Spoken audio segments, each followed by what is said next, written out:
দুর্য।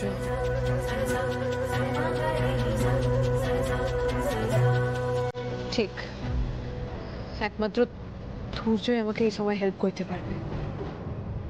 ওকে তো দেখলেই মনে হয় ও বিরাট কম্পোজড, বিরাট ম্যাচিওর বটে। কি সুন্দর প্রফেসর আমাকে সাজাই দিল।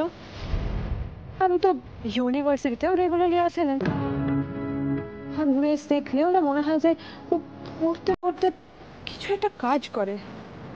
সেই দিকে ওর অ্যাটেন্ডেন্সটা এতটা ইরেগুলার। কিন্তু যাই হোক, ও কিন্তু বিরাট হেল্পফুল বটে। আমাদের এখন ওর মতন একটা ম্যাচিওর বন্ধুর সাহায্যেরই দরকার। পারলে ওই কোনো পথ দেখাতে পারবে। একটা ফোন দিই।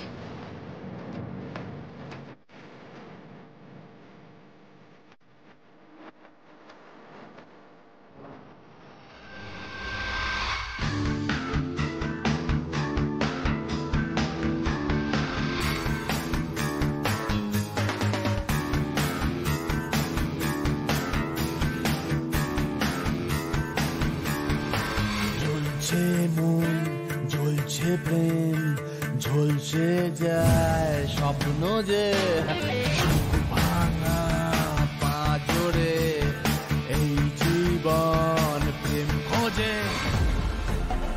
আমার শরীরে তোমার দেওয়া প্রথম আঘাত পাড়বে।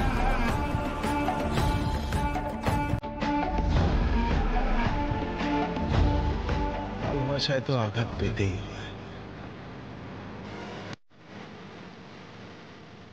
যখন আঘাত পেয়েছি, ভালোবাসাও একদিন না একদিন আমি পাবো। তোমার এই আঘাত আমি মাথায় করে রাখবো, পারো? I promise.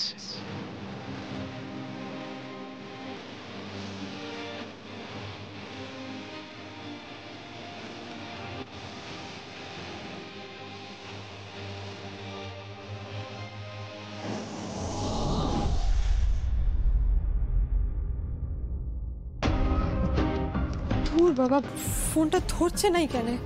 ও তো সবসময় আমার ফোনে রেসপন্ড করে। কি জানি কি করছে এখন। কাউকে তো কিছু বলতেও লাগছে এটা নিয়ে। উফ, না না, আমাকে শিগগিরই ওর সঙ্গে দেখা করে ওকে পুরো ব্যাপারটা জানাইতে হবে। নাহলে তো ব্যাপারখানে কিছু করতেই পারবো না আমি। ও কাল ইউনিভার্সিটিতে আসবে তো, যদি না আসে তাহলে ওর বাড়িতে যাব। কিন্তু ওর লগে আমাকে শিগগিরই কথা বলতেই হবে। রায়নকে বাঁচাবার লিগে যা করতে হয় আমি করব। হোয়াট? রায়নের উপর অ্যাটাক হয়েছে? ওকে কেউ শুট করতে গেছিল? হ্যাঁ স্যার। স্ট্রেঞ্জ, হঠাৎ রায়নের উপরে ভেবে অ্যাটাক করা হলো কেন? আচ্ছা, রায়নের সাথে কি কারোর কোনো পুরনো শত্রুতা রয়েছে? না স্যার, সেরকম তো কিছু নাই। তবে রায়ন এই ঘটনাটা ঘটে যাওয়ার পর না দমে ভয় পেয়ে গেছে। প্রথমে আমরা ভেবেছিলাম যে পুলিশকে কিছু জানাবো না, যাতে বাড়িতে জানাজানি না হয়ে যায়। কারণ বাড়ির লোকে ওই আগের ঘটনাটা ঘটে যাওয়ায় বড্ড ভয় পেয়ে রয়েছে। ওটার উপর আবার যদি এইটা জানতে পারতো তাহলে তো প্রচন্ড টেনশন করতো, প্রচন্ড প্যানিক করে যেত। কিন্তু রায়নকেও তো আমাকে প্রোটেক্ট করতে হবে। অথচ আমরা নিজেদের মতো করে না কোনো সলিউশনই খুঁজে পাচ্ছিলাম না স্যার। তাই স্যার কোনো উপায় না পেয়ে আপনার কাছে ছুটে এসেছি। একদম ঠিক কাজ করেছো পারো। এইসব কেসে সবসময় পুলিশের সাহায্য নিতে, কারণ আমাদের মতো ইনফ্রাস্ট্রাকচার তো সাধারণ মানুষের নেই। মানে আমরা যেভাবে কেসটা নিয়ে এগোতে পারবো, তোমরা নিজেদের মতো করে তো কেসটা সেভাবে কুলকেনারা করতে পারবে না। ঠিক আছে, আমি দেখছি এক্ষুনি কি করা যায়। জয়ন্ত, তুমি এক্ষুনি ওই এলাকায় যাও, ওই অবনী মাল্টি স্পেশালিটি হসপিটালের কাছে 5 নম্বর বেলতলা স্ট্রিটের ওখানে। ওই এলাকায় তুমি যা যা সিসিটিভি ফুটেজ পাচ্ছ সমস্ত কিছু চেক করো। কাল রাত 10টা নাগাদ ওই অ্যাটাকের এরিয়াতে যা যা ফুটেজ পাচ্ছ সব আনানোর ব্যবস্থা করো, ঠিক আছে? ওকে স্যার, আমি এক্ষুনি ব্যবস্থা করছি। 5 নম্বর বেলতলা স্ট্রিটের সমস্ত সিসিটিভি ফুটেজ আমরা চেক করেছি স্যার।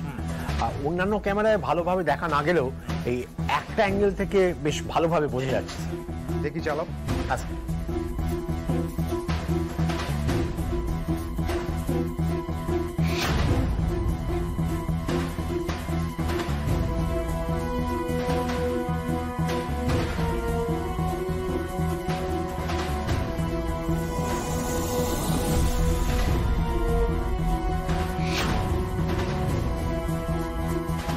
বস রিমাইন্ড করো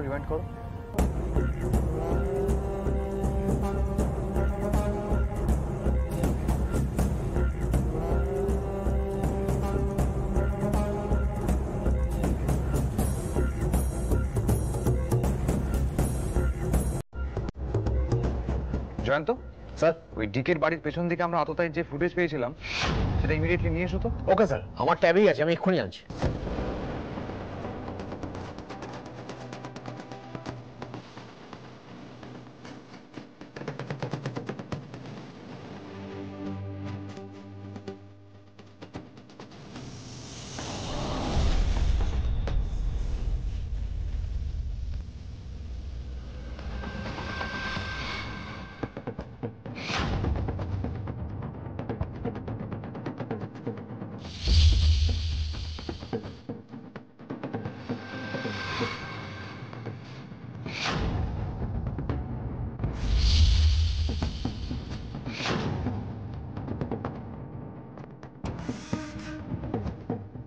স্যার, দেখে তো মনে হয় যে দুটো একই লোক বটে। তুমি ঠিক ধরেছো পারুল, আমি ঠিক এই সন্দেহটাই করছিলাম। হ্যাঁ স্যার, কারণ দেখুন দুজনের কস্টিউমটা ঠিক একই রকম, হুবহু একই রকম। তার মানে ডিকে কে যে খুন করেছিল সেই রায়নকে মারতে চাইছিল, কিন্তু কেন স্যার?